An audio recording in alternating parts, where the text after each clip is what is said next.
Ito po ang sitwasyon ng traffic ngayon sa EDSA. Kung magagalit kayo sa mga nagpo-protesta, huwag kayong magalit. Magalit kayo sa mga korap. Sila yung rason kung bakit kami nagpo-protesta.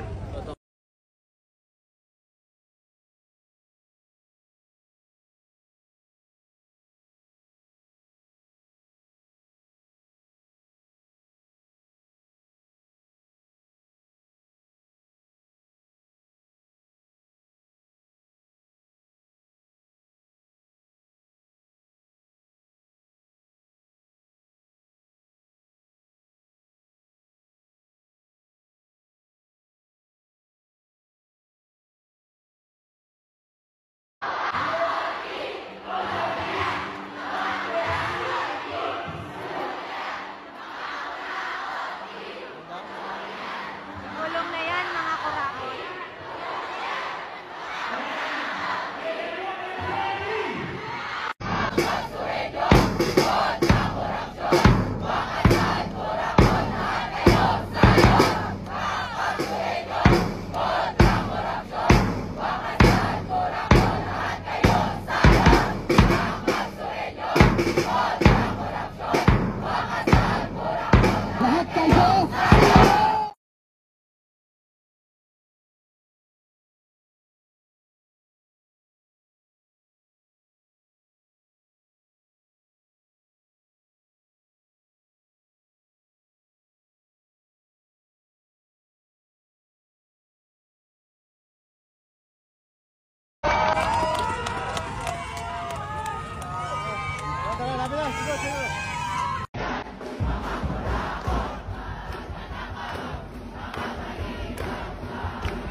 Hindi sa korupsyon! Pondo sa edukasyon!